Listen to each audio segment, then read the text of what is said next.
তোমাকে কখন আসতে বলছিলাম? 1 ঘন্টার মধ্যে থাকতে বলছিলাম এখানে, আর তুমি এখন আসছো? আমার কথা কি কোনো ভ্যালু নাই? আমারই ভুল হয়েছে, তোমার মতো একটা ইরেসপন্সিবল ছেলেকে এত কিছু বলতে যাওয়া। চুপ করে আসতে করে অ্যান্সার দাও। না, তুমিই রাইট, আমারই ভুল হয়েছে। আমি সবচেয়ে বড় ইরেসপন্সিবল।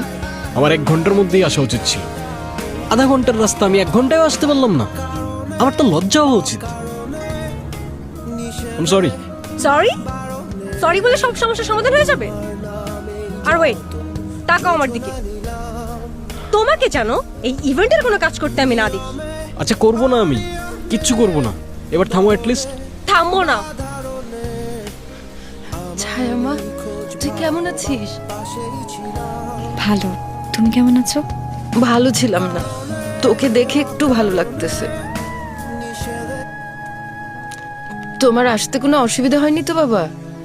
না আন্টি, কোনো অসুবিধা হয় নাই, একটু লেট হয়ে গেল এই যা। কোথায় লেট? তোমার টিমের ছেলে মেয়েগুলো এত ভালো, ওদের যা বলি সেভাবেই কাজ করে, খুব লক্ষ্মী। Thank you aunty. আপনারা যেরকমটা চেয়েছেন, চেষ্টা থাকবে সেরকমটাই পাবেন। Promise I won't let you down.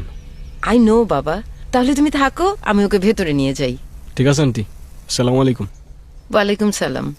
চল মা, চল। I won't let you down. You let me down.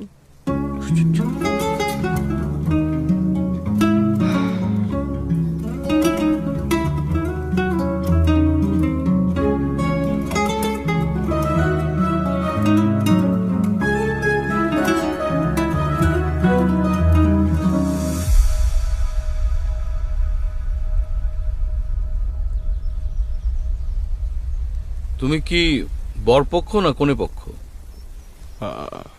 আমি রায়ান। এই ইভেন্টের ম্যানেজমেন্টের দায়িত্বটা আমার। আই মিন, যে টিমটা কাজ করছে, আমি চিফ এক্সিকিউটিভ। ও, আর আপনি? আমি ছায়া মায়ার মামা। তবে এটা আমার আসল পরিচয় না, আমার আসল পরিচয় অনেক বড়। ও আচ্ছা। তুমি যদি জানতে পারো আমি কে, তুমি নিজেকে সামলাতে পারবে না। আমার পরিচয় মানে আমি কোনো সাধারণ লোক না। তো কে আপনি? সেটা এখনই তোমাকে বলা যাবে না। তুমি আস্তে আস্তে সেটা জানতে পারবে। তুমি আসলে অনেক ভাগ্যবান যে আমার সাথে তোমার দেখা হয়েছে। এই যে শার্টটা দেখছো, আমার এই শার্টটা, এটা কে গিফট করেছে জানো? কে? Tiffany Trump.